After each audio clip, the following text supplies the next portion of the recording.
Assalamualaikum warahmatullahi wabarakatuh. Teman palsu itu adalah seorang yang egois, manipulatif, dan tidak jujur terhadap kita. Mereka hanya fokus pada apa yang dapat kita lakukan untuk mereka dan tidak terlalu peduli dengan kepentingan apalagi hidup kita. Mereka berusaha untuk selalu untung walaupun orang lain harus buntung. Mungkin kamu bertanya-tanya, apakah mungkin kita memiliki teman palsu dalam hidup ini? Bagaimana cara mengenalinya? Berikut adalah 7 hal yang hanya bisa dilakukan oleh teman palsu. Yang pertama, mereka membicarakan kita dari belakang. Apakah kamu menemukan orang ini bergosip tentang kita di belakang kita dan menyebarkan rahasia kita kepada semua orang? Tidak peduli seberapa menariknya desas-desus itu atau seberapa populernya rumor itu, seorang teman sejati tidak akan pernah membahayakan persahabatan kita atau mempermalukan kita dengan menikam kita dari belakang. Tapi jika itu teman palsu, maka mereka akan membicarakan hal-hal sampah tentang kita dan menyebarkan gosip tentang kita saat kita tidak berada di dekat mereka. Orang ini siap membunuh kita dari belakang dengan cerita-cerita gosip yang belum tentu kebenarannya, dengan bumbu-bumbu cerita supaya mereka menjadi pusat perhatian. Kalau kita mendapatkan ada teman, dia berani menceritakan kejelekan teman lain yang tidak di situ kepada kita, kamu harus berhati-hati untuk bergaul, apalagi bercerita tentang rahasiamu kepada mereka. Karena bisa jadi saat kita tidak berada di dekat mereka, maka kitalah yang jadi objek cerita mereka. Yang kedua, mereka mendorong kita masuk ke jurang.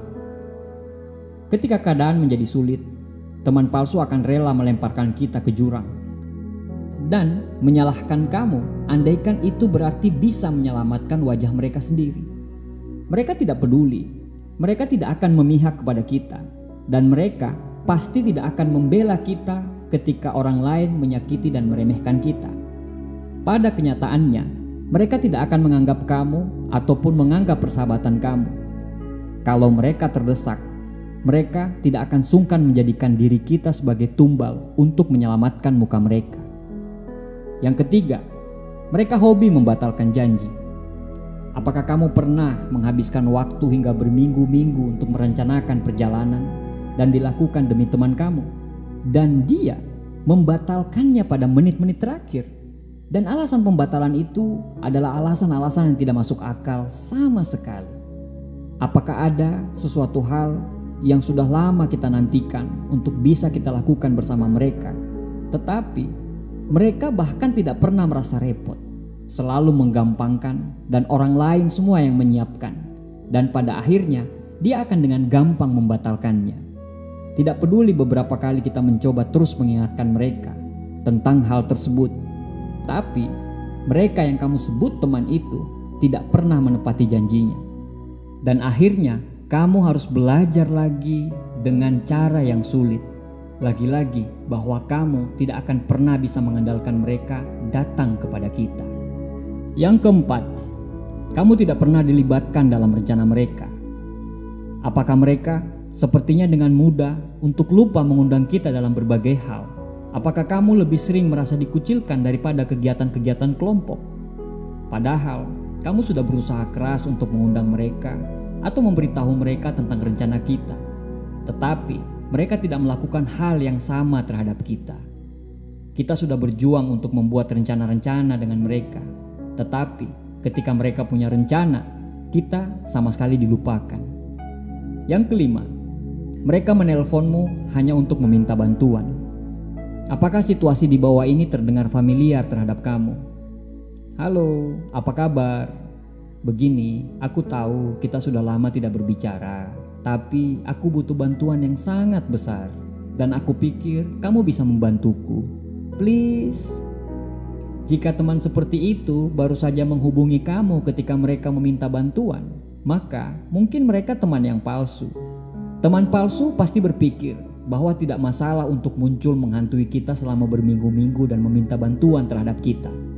Mereka bahkan tidak ada keinginan untuk menanyakan kabar kita seperti apa, karena beneran mereka hanya ingin menggunakan kita untuk membantu memperbaiki masalah mereka. Dan saat kita sudah memberikan apa yang mereka inginkan, maka mereka akan pergi dari hidup kita sekali lagi. Dan ketika mereka punya masalah lagi, mereka akan datang lagi. Dan konyolnya, kita mau aja untuk welcome dengan mereka sekali lagi. Begitu terus dan tidak ada habisnya. Yang keenam, mereka memberikan pujian yang palsu. Pernahkah mereka mengatakan hal-hal yang seperti ini? Kamu melakukannya dengan baik. Ini lebih baik daripada yang saya harapkan daripada kamu. Atau mungkin kamu terlihat jauh lebih baik daripada yang biasanya. Pujian palsu adalah sesuatu yang dilakukan oleh teman palsu yang sebenarnya secara halus itu merendahkan kita dengan membuatnya terdengar seperti sebuah pujian. Ini adalah cara untuk mengkritik kita sebenarnya tanpa terlalu jelas maksudnya tentang hal tersebut. Ini menunjukkan bahwa mereka iri kepada kita, bahwa mereka ingin menilai kita lebih kasar daripada apa yang mereka inginkan. Apa yang benar-benar ingin mereka lakukan adalah mereka mencoba mencari tahu tentang kita dan menyebarkan untuk menjadi bahan ejekan atau olokan ringan kepada teman-teman yang lain. Yang ketujuh, mereka hanya berbicara tentang diri mereka sendiri. Apakah mereka terus-menerus selalu hanya bercerita tentang diri mereka sendiri, masalah mereka, dan apapun yang terjadi dalam hidup mereka sendiri? Apakah mereka mengabaikan kita ketika kita ingin membicarakan pikiran dan perasaan kita? Mereka tidak akan memperhatikan topik apapun yang kita bicarakan ketika topik tersebut tidak melibatkan mereka. Komunikasi antara kalian berdua sebagian besar terasa hanya sepihak ketika teman palsu hanya mementingkan diri sendiri dan tidak mau untuk pengertian. Mereka tidak akan terlalu peduli tentang kita dan apapun yang kita katakan. Jadi, sama seperti hubungan yang lain, semua hubungan membutuhkan kejujuran, kepercayaan, perhatian, dan rasa saling menghormati untuk berkembang dan bertahan. Tetapi ketika berbicara tentang teman palsu, maka kamu akan melihat bahwa semua hal tersebut tidak ada. Ketika menonton video ini, apakah ada seseorang yang secara khusus tiba-tiba datang ke pikiran kamu? Apakah kamu pernah menjalin pertemanan palsu sebelumnya? Mungkin kamu bisa cerita di kolom komentar. Memang menyakitkan untuk mengetahui bahwa orang yang pernah kamu anggap teman dekat ternyata dia adalah teman palsu. Tapi lebih menyakitkan lagi untuk terus menyangkal terhadap diri sendiri tentang kebenaran ini, dan kamu memilih untuk tetap tinggal dengan seseorang yang ternyata tidak ada gunanya dalam hidupmu. Semoga sharing ini bermanfaat. Terima kasih. Assalamualaikum warahmatullahi wabarakatuh.